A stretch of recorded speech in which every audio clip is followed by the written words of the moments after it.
अस्सलाम वालेकुम, नमस्ते, सत श्री अकाल। और आज एक और वीडियो और उसका टाइटल वीडियो का टाइटल है जी Asaduddin Owaisi new hero discovered face to face की वीडियो है जी। वीडियो वीडियो का लिंक डिस्क्रिप्शन में मौजूद होगा। लाजमी इनको भी सपोर्ट करना, मैं भी सपोर्ट करना। मेरा नाम मोहम्मद रहीम, मेरे साथ मोहम्मद समीर खोखर, मलिक सत्यानी पाक। So guys let's start. Pakistan मुर्दाबाद, पाकिस्तान मुर्दाबाद।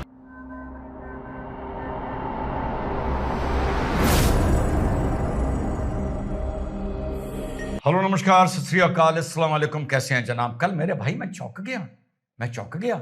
कल जो मैंने वीडियो बनाया था जिसमें मैंने बताया था कि 30 सांसदों की 6 टीम बनाकर एक टीम में लगभग 6 लोग होंगे, पूरी दुनिया में भेजा जा रहा है। यूएसए भेजा जा रहा है, यूके भेजा जा रहा है, यूरोपियन यूनियन भेजा जा रहा है, साउथ एशियन नेशन जैसे सिंगापुर हो गया, जापान हो गया, अलग अलग यहाँ भेजा जा रहा है, अफ्रीका भेजा जा रहा है, भारत का पक्ष रखने के लिए कि किस तरीके से पाकिस्तान ने हमारे देश में आतंक मचा रखा है। जब मैं सूची पढ़ रहा था तो मैंने देखा शशि थरूर उसको लीड करेंगे यूएसए के डेलीगेशन को, बहुत अच्छा लगा, बहुत शानदार वक्ता है, प्रवक्ता हैं। उसके बाद अनुराग ठाकुर का नाम देखा, बिल्कुल ठीक है। तेजस्वी सूर्या को देखा, अच्छे बोलते हैं। और मनीष तिवारी को देखा, कांग्रेस के भी 4 लोग इसमें होंगे, हर पार्टी के होंगे। गुलाम नबी आज़ाद साहब होंगे, बड़ी अच्छी बात है। लेकिन राज्यपाल होते हुए भी बड़े अज्ञात कारणों से मोहम्मद आरिफ खान जैसे इंसान को बिल्कुल सदर्न पार्ट ऑफ इंडिया में केरला का जो वो गवर्नर बने हुए हैं, आई थिंक ही डिजर्व्स कि जितना माइक ओवैसी के मुंह पर लगाया जाता है उतना माइक इस देश में दिल्ली की राजनीति करते हुए राज्यसभा में बैठे हुए मोहम्मद आरिफ खान साहब के मुंह पर लगना चाहिए। और बीइंग ए गवर्नर भी वो एक डेलीगेशन का पार्ट हो सकते हैं, बिकॉज ये प्योरली कोई पॉलिटिकल कैंपेन नहीं है, ये राष्ट्र की बात है। और राष्ट्र में महामहिम राज्यपाल भी हिस्सा ले सकते हैं, ये मेरी ख्याल है। तो जब बहुत से लोगों के नाम देखे तो मैंने जब इसमें कुछ लोगों के कमेंट्स देखे तो उन्होंने नरसिम्हा राव जी का भी जिक्र किया कि किस तरह से उन्होंने अटल बिहारी वाजपेयी जी को भेजा था। देखो, जबरदस्ती 2 गलत चीजों को कंपेयर करने से कोई फायदा नहीं होता। अटल बिहारी वाजपेयी की जो ओरेटरी थी, जो कद था, जो दुनिया में उनका as a leader of opposition सम्मान था, उन्हें आप इन सांसदों से ना मिलाएं। हाँ, मैं मानता हूं शशि थरूर एक बहुत अच्छे वक्ता, एक रिप्रेजेंटेटिव भारत का अपना मत रखने के लिए हो सकते हैं। और हाल में उन्होंने जो बयान भी दिए हैं बहुत ही सुलझे हुए दिए हैं, और ओवैसी साहब की तरह ओवर एक्टिंग नहीं करी है, जिनके मैं 50 नंबर आज ओवर एक्टिंग की वजह से काटने जा रहा हूं।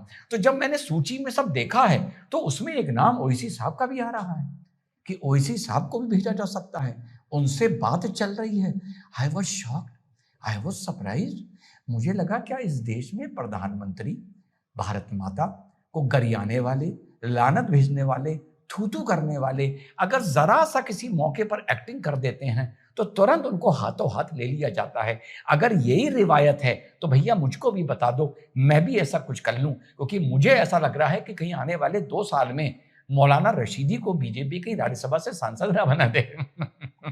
तो साहब, जब मैं ओवैसी साहब की 22 तारीख के बाद ओवर एक्टिंग देख रहा हूं, हाँ, मुसलमानों का यहां पर रोल बड़ा किरदार रहा। भले उन्होंने स्ट्रेटेजिक साइलेंस रखा, लेकिन बहुत अच्छा रखा। और यह भी बता दूं कि जो ये स्ट्रेटेजिक साइलेंस था, ये आने वाले वक्त में यूसीसी की, वक्फ बोर्ड की, ज्ञानवापी की आदि की लड़ाइयों में उनकी मदद करेगा। लेकिन ओवैसी साहब की ओवर एक्टिंग का तो जवाब नहीं साहब। तो ओवैसी साहब ने कुछ वक्त पहले, कुछ महीने, 1-2 साल पहले इनसे पूछा गया था कि आप पाकिस्तान को एक दुश्मन मुल्क मानते हैं, दोस्त मुल्क मानते हैं? तो देखिए, इन्होंने जलेबी बनाते हुए, मैंने पहले भी बताया था, जलेबी नहीं इमरती बनाते हुए इन्होंने क्या जवाब घुमाया था, पहले सुनिए। आप पाकिस्तानी मुसलमान को भाई समझते हैं या नहीं समझते?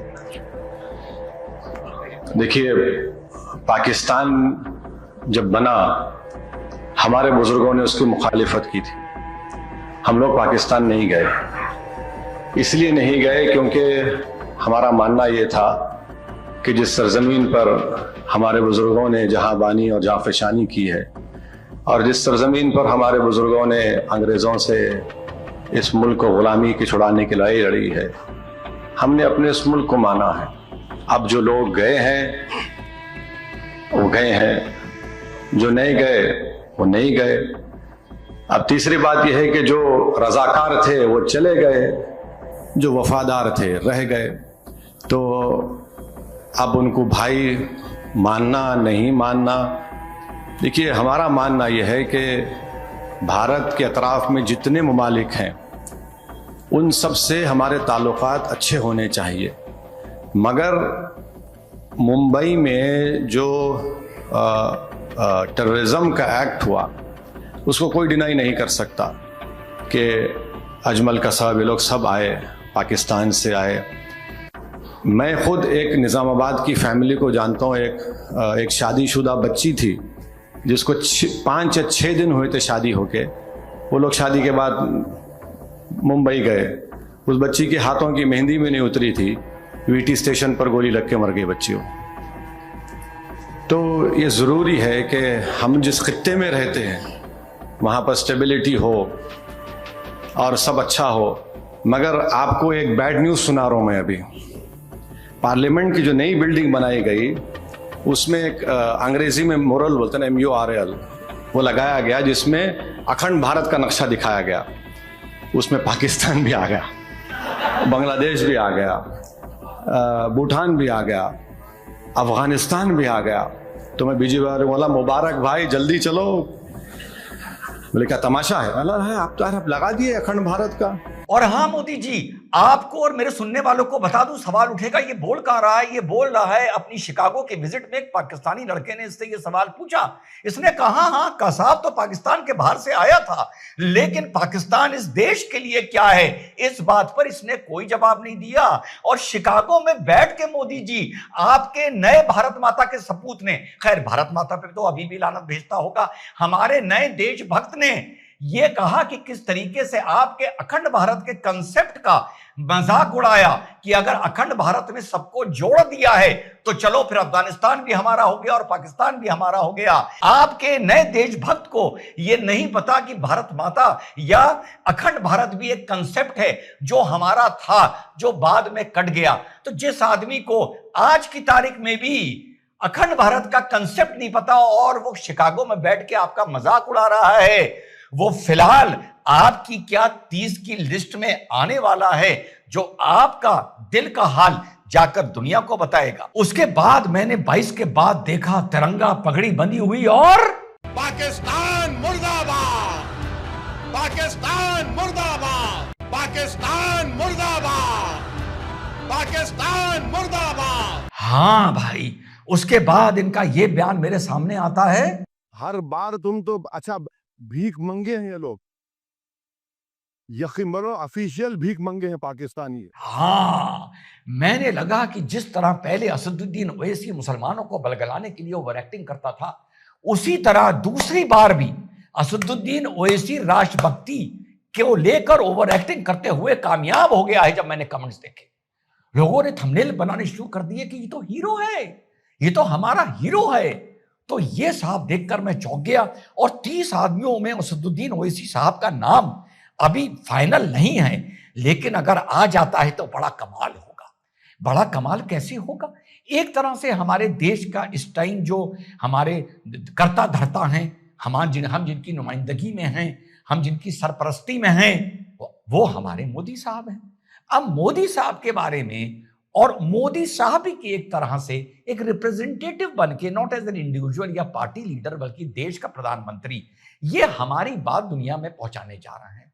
अब जब मैंने देख रहा था, कुछ ऐसे अजीब अजीब वीडियो मिले, बड़ा प्यारा कंपाइलेशन करके लाया हूं, जरा देखना। और मैं बड़ी जिम्मेदारी के साथ कह रहा हूं कि जज्बात में लाए बगैर कह रहा हूं कि आज 17 करोड़ मुसलमान अपने आप को ऐसा समझते हैं कि जिस जमाने में हिटलर के जमाने में यहूदी अपने आप को समझते थे। सर, 2 लोग 2 महाजे इस मुल्क में, एक चौकीदार है, एक दुकानदार है। एक चौकीदार है, एक दुकानदार है। जब जुल्म हम पे होता कोई मुंह नहीं खोलते।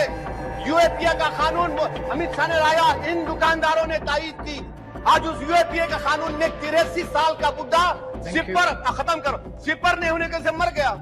आखिर कब तक दुकानदार और चौकीदार हमारी लाशों पर सियासत? सर हम कंक्लूडिंग, कब तक सियासत करेंगे? कह रहा हूं कि 400 साल के बाद तुम करनूल में आकर मुझसे पूछोगे कागज दिखाओ। तुम 400 साल के बाद तुम यहाँ पर आकर मुझसे पूछेंगे बताओ भारत की शहरियत साबित करो। जब नरेंद्र मोदी के पास खान अब्दुल गफ्फार खान के पैर छूने की फोटो नहीं बता सकते, तो तो किस बुनियाद पर करनूल के अवाम से तुम आकर पूछोगे कि कागज दिखाओ? हम नहीं दिखाएंगे कागज। आपको ये बताना चाह रहा हूं कि आज से 3-4 दिन पहले हमारे मुल्क के वजीर आजम ने जो तकरीर की, क्या तकरीर वजीर आजम ने कर दी। उन्होंने कह दिया कि भारत के 17 करोड़ मुस्लिम अक़लियत घुसपैठी है।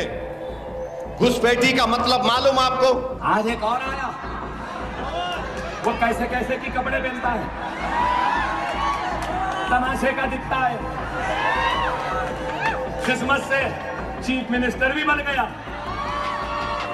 कह रहा है निजाम की तरह ओवैसी को भगाऊंगा। कल मोदी जी तो देश के सामने 10 बजे आ गए, 100 करोड़ वैक्सीन लग गए। मोदी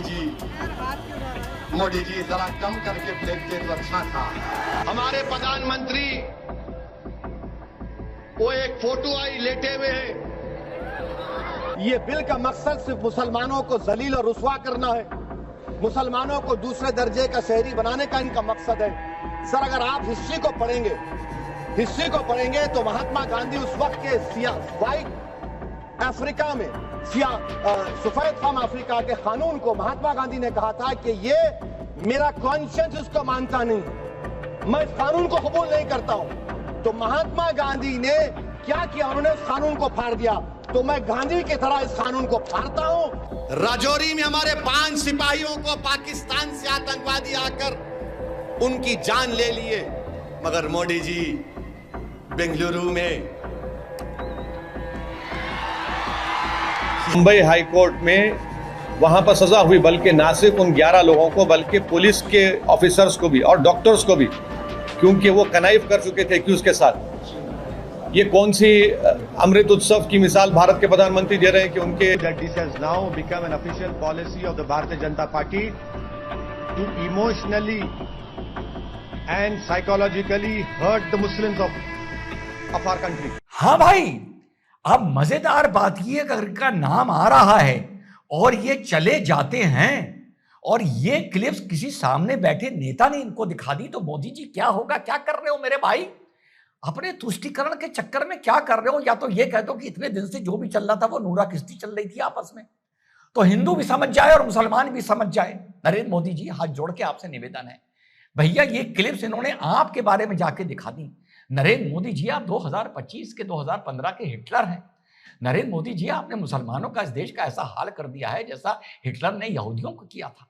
यहूदियों ने घेर घेर के संयोजित तरीके से मुसलमानों को मारा था, महिलाओं के बलात्कार किए थे। मोदी जी ओवैसी ये कह रहा है कि आपने इस देश में मुसलमानों का ऐसा हाल कर दिया है। मुसलमानों की बहनों की आबरू उछालना आपका शौक है, आपके पार्टी वालों, आपके विचारधारा का शौक है।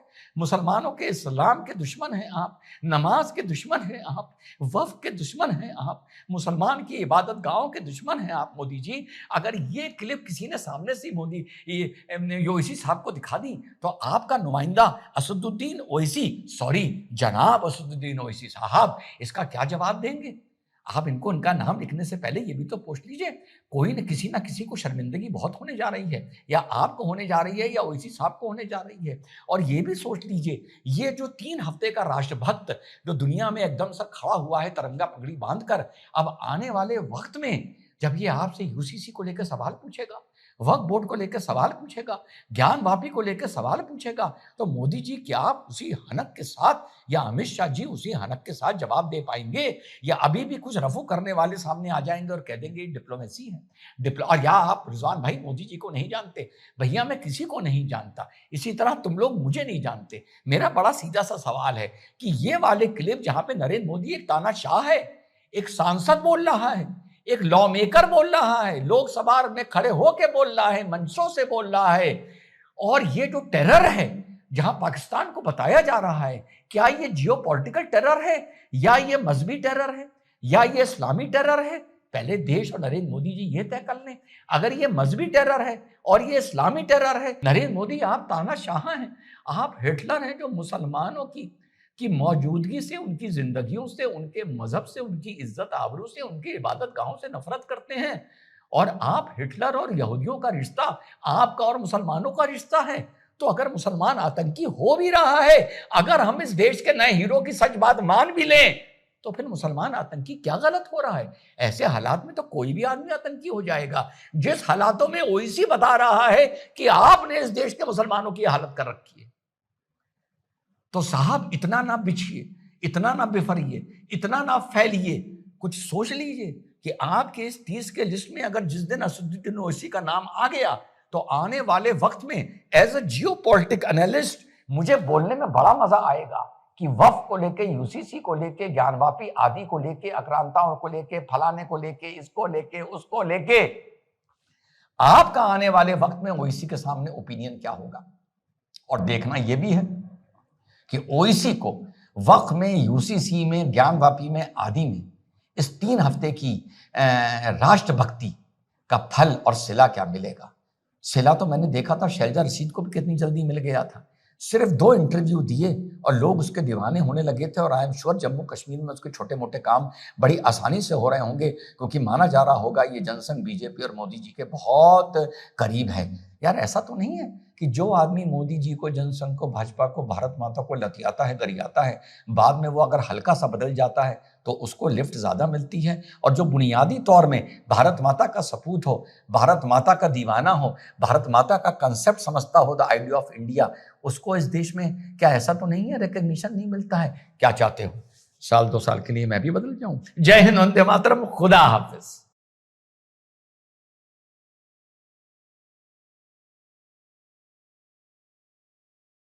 जी, सबसे पहले तो रिजवान भाई की जितनी भी बातें हैं, मैं उन बातों से बिल्कुल भी इत्तेफाक नहीं करता और मैं डिसएग्री करता हूं इनकी सारी ही बातों से। क्योंकि यार ये तो बचपन से हम सुनते चले आए हैं कि जो भी इंसान चाहे कितना ही बुरा क्यों ना हो, अक्सर इस तरह से होता है कि जब वो अच्छाई की तरफ जाता है तो हम उसके पास्ट में जो चीजें उसने की होती हैं हमेशा उन्हीं को मद्देनजर रखते हैं और उन्हीं के ऊपर कह लें कि टिप्पणी करने से बाज नहीं आती और हम कहते हैं जी कि ये तो वही बंदा है ना, इसमें इतना चेंज कैसे आ गया, ये अच्छाई की तरफ कैसे जा रहा है। मतलब ये है कि रिजवान भाई जैसे कुछ लोग हैं जो किसी भी इंसान की अच्छाई जो है उसको बर्दाश्त नहीं कर सकते। मैं ये नहीं कहता कि असदुद्दीन अवैसी जो हैं वो बीजेपी के खिलाफ नहीं थे, वो थे बीजेपी के खिलाफ। जितनी भी चीजें उन्होंने की हैं, लेकर मोदी जी के खिलाफ उन्होंने स्टेटमेंट दी, मुसलमानों को लेकर उन्होंने इमोशनल ब्लैकमेल किया, वो सारी चीजों को अब के टाइम के साथ कंपेयर करना बिल्कुल नाइंसाफी है, क्योंकि वो पर्सनल मैटर्स थे। वहां पे असदुद्दीन अवैसी ने जो चीजें भी की हैं वो एक अलग मैटर था। अब यहाँ पे बात हिंदुस्तान की आ गई है, ना कि बीजेपी की, ना कांग्रेस की, ना किसी भी दूसरी पार्टी की। यहाँ पे हिंदुस्तान के जितने भी नेता हैं वो सारी चीजों को भूलकर एक एक प्लेटफॉर्म पे अगर खड़े हुए हैं, वो इस वजह से हुए हैं कि पाकिस्तान के साथ जिस तरह के हालात हिंदुस्तान के चल रहे हैं, किसी भी दूसरे कंट्री के साथ जब मुखालफत चलती है तो फिर अपनी सारी चीजों को भूलकर फिर एक प्लेटफॉर्म पे एक परिवार की तरह खड़ा हुआ जाता है। अब ये कह रहे हैं जी कि ये इन्होंने दिखावे के लिए ये सारी चीजें की हैं, ये ज्यादा समझदार है। हिंदुस्तान की सरकार जो है उन्हें कुछ पता नहीं है कि डेलीगेशन जो उन्होंने बनाया है, वो जो रिप्रेजेंट करने लोग जा रहे हैं, उस टीम में भाई साहब को शामिल किया असदुद्दीन अवैसी को उन्होंने, कि भाई ठीक है जो चीजें इसने की हैं वो एक अलग मैटर है, लेकिन अभी ये हिंदुस्तान के हक में बोला है। इसने कहा कि भाई हम कोई बीजेपी नहीं है, कोई कांग्रेस नहीं है, अभी कोई भी नहीं है। अब पाकिस्तान का हिंदुस्तान का अगर युद्ध है तो इसमें सिर्फ और सिर्फ हम सारी चीजों को भूलकर एक ही हमारी आइडेंटिफिकेशन है और वो है हिंदुस्तानी। वो चीजें हिंदुस्तान के लोगों को भी अच्छी लगी हैं, बीजेपी पार्टी जो है उनको भी बहुत अच्छा लगा कि यार इस तरह की स्थिति में कम से कम इन्होंने ये बयान दिया है। ये रिजवान साहब जैसे कुछ लोग इस तरह के हैं कि अगर बंदा अच्छाई करे तब भी गुजारा नहीं है, अगर बुराई करे तब भी गुजारा नहीं है। ये असदुद्दीन अवैसी जो है इन्होंने स्टेटमेंट दी है ना, तो फिर भी रिजवान जैसे लोग जो हैं वो इनके ऊपर टिप्पणी करने से बाज नहीं है। अगर असदुद्दीन अवैसी बयान ना देता तो फिर भी टिप्पणी होने से बाज नहीं आना था।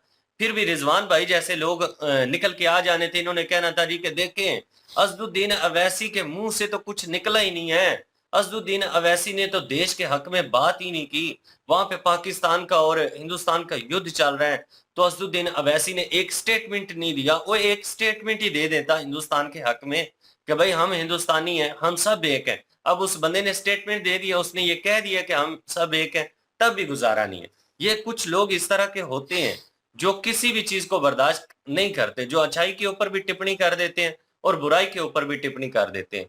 यार जो चीजें उसने की हैं मैं अक्सर ये कहता था, बल्कि मैंने खुद जब इस बंदे की स्पीच सुनी है, वो पूरी स्पीच में एक भी नेगेटिव बात इस बंदे ने नहीं की। वो जितनी भी स्पीच इस बंदे ने की है, वो सारी की सारी अपने देश के लिए की है। और सबको कहा है, राहुल गांधी जैसे लोगों को इन्होंने कहा है, अज़दुद्दीन अवैसी ने, उसने कहा भाई भूल जाओ कि आप कांग्रेस के नेता हो। अभी सिर्फ ये ज़हन में रखो कि आप एक हिंदुस्तानी हो और हिंदुस्तान के नेता हो। बस इन चीज़ों को जब मद्देनज़र रखोगे तो बीजेपी के साथ हमने खड़ा होना है इस स्थिति में। जो चीजें इन्होंने कही, अजमल कसाब का उन्होंने खुल के नाम नहीं लिया। उन्होंने नहीं कहा कि अजमल कसाब जैसे जो लोग हैं वो आए और वो जो बच्ची थी मासूम थी, उसके हाथों पे अभी मेहंदी भी जो है वो भी नहीं मिटी थी, तो उस बेचारी को गोली लग गई है। तो ये किसके हक में बोले हैं? देश के हक में बोले हैं। टेररिज्म के खिलाफ हमेशा से ये बंदा बोलता चला है और इसने कहा है कि ये चीजें गलत हुई हैं। बाकी जो वक्फ बोर्ड को लेकर दिक्कतें चल रही हैं, वो हिंदुस्तान का मसला है। वो हिंदुस्तान के लोगों को पता है कि मुसलमान जो है वो क्या चाहते हैं और हिंदुस्तान की सरकार जो है वो क्या चाहती है। वो मिलके एडजस्टमेंट हो जाएगी, दोनों एक दूसरे को समझकर वो डील कर लेंगे, क्योंकि वो घर का मसला है। कहते हैं कि जब घर के मसले छिड़े हो और किसी बाहर वाले के साथ मुखालफत हो जाए, तो फिर घर की जो प्रॉब्लम्स होती हैं उनको एक साइड पे रख दिया जाता है। फिर सारे घर का जो परिवार होता है वो एक होकर उस जो बाहर वाले के साथ मुखालफत होती है उसके ऊपर बात करते हैं। फिर सारी की सारी मुखालफत जो होती है वो उस बाहर वाले के लिए होती है। फिर घर की जो जितनी भी दिक्कतें होती हैं उनको बाद में देखा जाता है। तो रिजवान साहब, कुछ आप भी चाहते हैं ना कि आपको ये लग रहा है जी कि ये फैन फॉलोइंग के लिए कर रहे हैं, राजनीति के लिए कर रहे हैं और ये परिवर्तन मैं भी लेकर तो मैं भी ये चीजें कर लूं, अपने आप को फेम कर लूं। ऐसा कुछ नहीं होता यार। अब किसी के मन को कोई बंदा जान सकता है, किसी की नियति को कोई बंदा जान सकता है कि किसी के अंदर क्या चल रहा है, किसी की नीयत किस तरह की है। हो सकता है कि वो इस चीज को लेकर ना कर रहा हो सकता है कि वो अपनी राजनीति चमकाने के लिए ना ये चीजें कर रहा हो। ये भी तो मुमकिन है कि उस बंदे के हृदय में हिंदुस्तान के लिए प्यार तो है ना, क्योंकि वो बंदा इस चीज के ऊपर प्राउड फील करता है। अज़दुद्दीन अवैसी ने ये कहा है कि भाई हम हिंदुस्तान में रहे, हमारे जो पूर्वज थे उन्होंने हिंदुस्तान के साथ वफा की, जो चले गए हैं हमारा उनसे कुछ लेना देना नहीं है। भाई कहना या ना कहना, उन्होंने कुछ नहीं कहा इस बात के ऊपर। भाई उन्हें समझ नहीं आई, उन्हें लगा कि नहीं कुछ भी नहीं कहना चाहिए, उन्होंने खामोशी अख्तियार की है। लेकिन ये चीज तो आप मानते हैं कि वो हिंदुस्तानी होने पर प्राउड फील करते हैं, और जब हिंदुस्तानी प्राउड वो फील करते हैं तो अभी हिंदुस्तान की बात है, अभी किसी पार्टी की बात नहीं। और मेरे ख्याल में जो चीजें उन्होंने की हैं वो अच्छी की हैं, तो इसीलिए सरकार को भी लगा कि ये बंदा इस काबिल है कि इसको डेलीगेशन की एक टीम का जो मेंबर है वो बनाना चाहिए, ताकि हिंदुस्तान को जाके आउट ऑफ कंट्रीज में रिप्रेजेंट करें ये लोग। बहरहाल जी, मैं तो कुछ बातों से इत्तेफाक करता हूँ। इनकी क्या नाम है इनका, रिजवान भाई, रिजवान साहब जो है, इनकी जो है वो कुछ बातों से इत्तेफाक करता हूँ, कुछ से नहीं करता। और देखा जाए तो दो पहलू है ना इस चीज़ के। एक तो है कि अब असदुद्दीन ओवैसी जो है वो अपने मुल्क के लिए जो है वो कर रहा है, अपने मुल्क के लिए। यार मैंने वैसे एक बहुत कम ऐसे नेता देखे हैं जो कि कहें कि दूसरे मुल्क को जो है मुर्दाबाद कह के अपनी सियासत चमकाएं। तो किसी और को जो है वो नेता को ऐसे करने की ज़रूरत क्यों नहीं पड़ती, ये असदुद्दीन ओवैसी को ऐसा करने की ज़रूरत क्यों पड़ी? क्योंकि इसको समझा यही जाता है ना, इसकी तकरीरों से ऐसा लगता है कि ये पाकिस्तान के हक में बोलता है जी, पाकिस्तान को बुरा भला नहीं कहता। इसलिए इसको जो है अब अपनी तकरीरों में भी जो है वो बोलना पड़ा कि पाकिस्तान मुर्दाबाद। तो खैर वो तो चले, पाकिस्तान हमेशा ज़िंदाबाद ही रहेगा इंशाल्लाह, क्योंकि हम पाकिस्तानी हैं भाई, हम तो ये नहीं सुन सकते अपने पाकिस्तान के बारे में।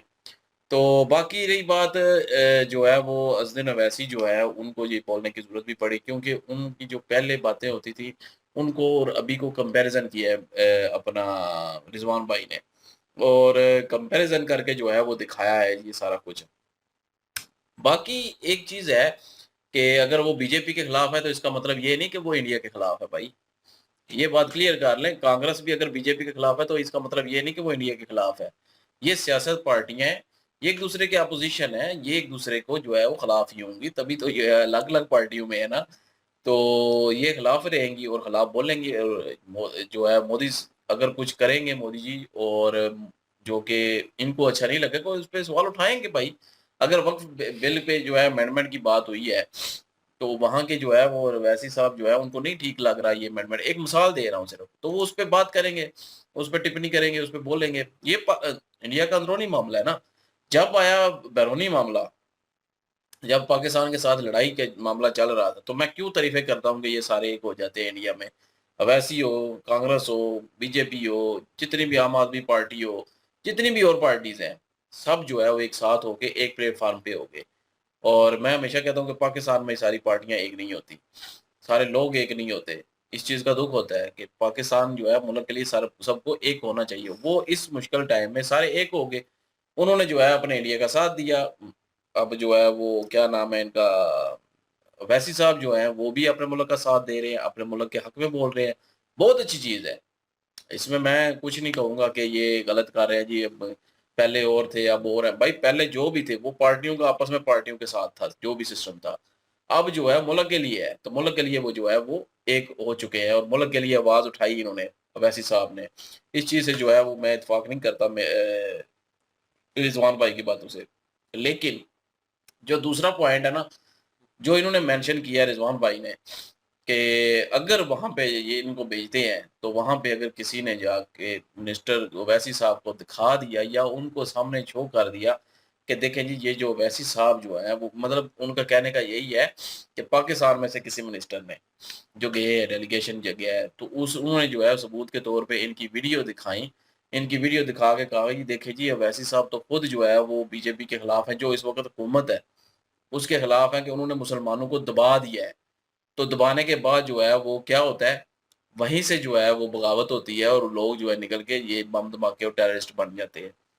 तो ये एक सबूत के तौर पे दिखा दिया कि जी इसमें पाकिस्तान का हाथ नहीं है जी, वहाँ के मुसलमानों को दबाया गया। ये देख लें जी, ये जो नेता आए थे आपके पास, ये सारी बातें करने के लिए, उन्होंने ही जो है पहले पास्ट में यही कहा हुआ है कि पाकिस्तान मुसलमानों को जो है वो इंडिया में दबाया हुआ है और ये पाकिस्तानी जो है इस चीज़ को सबूत बना सकते हैं कि वहीं पे जब दबाया जाए तो टेररिस्ट वहीं के हैं, हमारे पाकिस्तान से नहीं आए।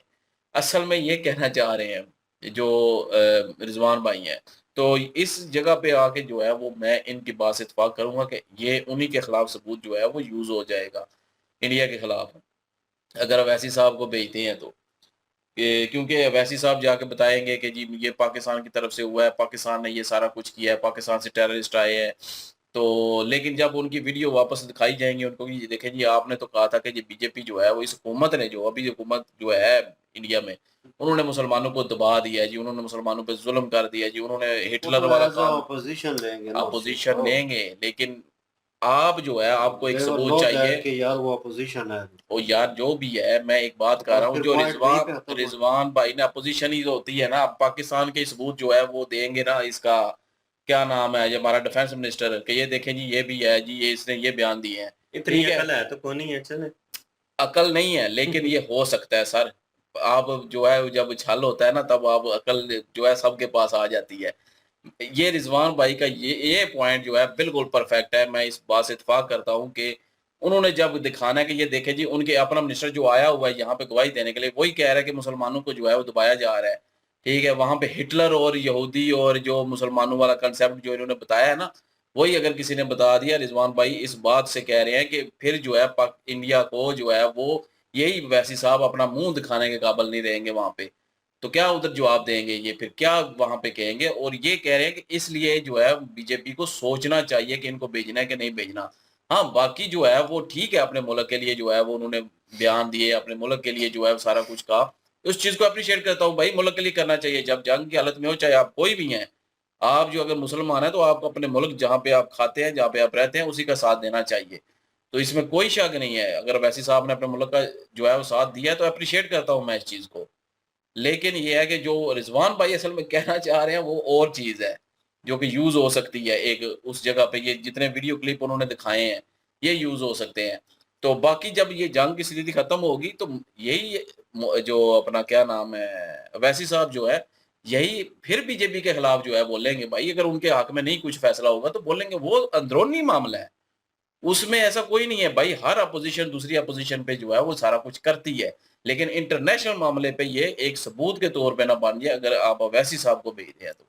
ये चीज़ वो कहना चाह रहे हैं। बाकी जो है वो इनकी कई बातों से ठीक है, इत्तेफ़ाक करता हूँ, कई से नहीं भी करता। यही ओपिनियन है जी, नथिंग मोर देन दैट। लेकिन कुछ चीज़ें चेंज होती हैं और मेरे ख़्याल में अपोज़िशन जो है कहीं न कहीं अपना आप दिखाती है और वैसे साहब दिखा रहे थे। और उनके क्लिप चलाए गए हैं पुराने। और no doubt first of all जो सबसे इम्पोर्टेंट चीज़ है कि आपका इंटरनल मैटर है। सेकंड थिंग कि भाई वो जो डेलीगेशन जा रहा है वो गवर्नमेंट ने डिसाइड किया है।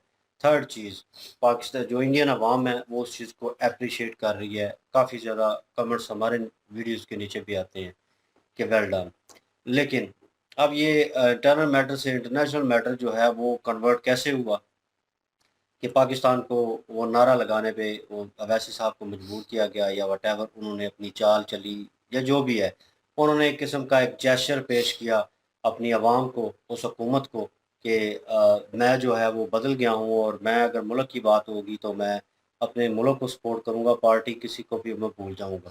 एक जो है कौम की तरह जो है आगे आऊँगा, एक नेशन की तरह। तो उन्होंने उस जेस्चर को भी दिखाने के लिए थोड़ा बहुत आवाम जो थी जिन्होंने सवाल उठाने थे, जो नीचे आवाम खड़ी थी, जो उनकी पार्टी को सपोर्ट करती है, वो कहीं न कहीं सवाल ज़रूर उठाएगी कि कल को आप उन्हें ताने-मेने और ये सारी चीज़ें कर रहे थे, उनको क्रिटिसाइज़ कर रहे थे हर दूसरी-तीसरी चीज़ के ऊपर, हर लॉ के ऊपर आपने कोई न कोई उनको ताना मारा है, कोई न कोई उनको मतलब डिग्रेड करने की कोशिश की है। नाउ ऑन आप एकदम से मतलब चीज़ें चेंज कर रहे हैं, वो वक़्त बदलिए, जज़्बात बदलिए, वो वाला काम क्यों कर रहे हैं? अवाम जो उनको सपोर्ट करती है वैसे साहब को, उनकी पार्टी की, तो उनको भी कहीं न कहीं दिलासा देना था। तो जंग की सिचुएशन चल रही है तो भाई ये चीज़ जो है ये कारामद साबित होती है। तो आप पढ़े-लिखे लोग हैं, समझदार लोग हैं, तो चीज़ें जिस तरह चल रही होती हैं भाई, हुकूमत ने डिसाइड करना होता है कि किसको लेके जाएँ, किसको ना लेके जाएँ और किसको आगे लाना है। और यही वक़्त है कि अवैसी साहब में जो कह लें कि वो नेगेटिव वे में चीज़ें पाई जाती हैं मोदी हुकूमत को लेकर, उनके फ़ैसलों को लेकर, शायद वो मेरे ख़्याल में ख़त्म हो जाएँ, कम हो जाएँ और ये सारा सिनेरियो ख़त्म हो तो हो सकता है वो वैसी साहब जो है दोबारा इस मुद्दे पे आ ही ना सकें और अगर आएँ तो उनकी पार्टी की अवाम ही जो है, जो आम जनता है, उनको फ़ॉलो कर रही है, वो उनको रोक दे कि क्या मतलब हर जो है महीने बाद जो है वो पलटा मार लेते हो। कभी कहते हो वो गलत कह रहे हैं, कभी कहते हो कि मुल्क की बात हो तो हम इकट्ठे हो गए हैं, तो उनको सब कुछ मान लेते हो, कभी फिर वो मसला ख़त्म होता है तो फिर तुम पलट जाते हो। ये सिचुएशन भी आएगी। ये लिख के ले लो, यहाँ पे होते हुए देखा है ना कि जहाँ पे पलड़ा भारी होता है, वो वहीं पे खींचे चले जाते हैं, ठीक है ना? जो इक़्तिदार में नहीं होते। मैं ये नहीं कहूँगा लेकिन इक़्तिदार में जो नहीं होते, वो लोग ये करते हैं। जो दूसरी अपोज़िशन पार्टी होती है, वो ज़ोर लगा रही होती है या तो ये हुकूमत गिरे या फिर इसके साथ हम चल के और अपना एक मुकाम जो है, जो हासिल स्ट्रेट अवे सिंगल वे में नहीं कर सकते, वो इनके साथ लग के हासिल कर लें। शायद यही मोटिव हो। तो नोबडी नोज़ लेकिन वो जो नारा लगाया गया, जिस तरह किया गया, वो उनका पर्सनल मैटर है, वो करें, वो सियासत में खड़े हैं। अब यहीं पे खड़े होके असेंबली में पाकिस्तान में पता नहीं क्या-क्या बोलते हैं। तो वो नारे तो लगते रहते हैं, अपोज़िशन में बातें भी होती रहती हैं। लेकिन मुझे कहीं न कहीं जो है वो इस वे से अगर सारे सिनेरियो के ऊपर बात करूँ, मुझे सियासी लेवल के ऊपर ये चीज़ें लगी और इनमें पर्सनल जो है वो कुछ भी नहीं है। मतलब कह लें कि सियासी लेवल के ऊपर एक-दूसरे के साथ झगड़ रहे हैं, एक-दूसरे की पोज़ीशन को फ़िल वक़्त सँभालने की कोशिश कर रहे हैं कंट्री वाइज़। लेकिन ये है कि जब मुल्क की बात थोड़ी कम होगी, मतलब जंग की सिचुएशन बिल्कुल ख़त्म हो जाएगी, तो उसके बाद ये किस तरह रिएक्ट करती हैं आप लोगों के सामने आ जाएगा। फिर वही बातें, फिर वही वीडियो क्लिप जो है, फिर जो है मोदी हुकूमत के खिलाफ बोलना, ये सारी चीज़ें स्टार्ट हो जाएगी। तो इन रियलिटी कुछ ऐसे ही है लेकिन नाउ ऑन फिल वक़्त आप लोग सपोर्ट कर सकते हैं उन्हें, क्योंकि वो भाई अपना 100% देगा वहाँ पे। मुल्क के लिए दे। मुल्क के लिए देगा 100%। तो मेरे ख़्याल में ये वक़्ती चीज़ें हैं और इनको ज़्यादा जो है कह लें कि हाइप नहीं देनी चाहिए, क्योंकि अगर आप हाइप देंगे तो खुद ही जो है गुमराह ही होंगे एक किस्म का। ना दोनों पार्टी को सपोर्ट करेंगे, ना मुल्क को सपोर्ट करेंगे, तो आप जो है बिल्कुल दरमियान में फँसे रह जाएँगे। तो ये चीज़ें समझने लायक हैं, अगर सियासत को थोड़ी बहुत उस नज़र से देखते हैं, नंगी आँख से मैं कह रहा हूँ कि सबको एक जैसा जो है ऑब्ज़र्व करते हैं, तो फिर कहीं न कहीं आप चीज़ों को जो है वो समझ जाएँगे डीप डाउन रियलिटी क्या है।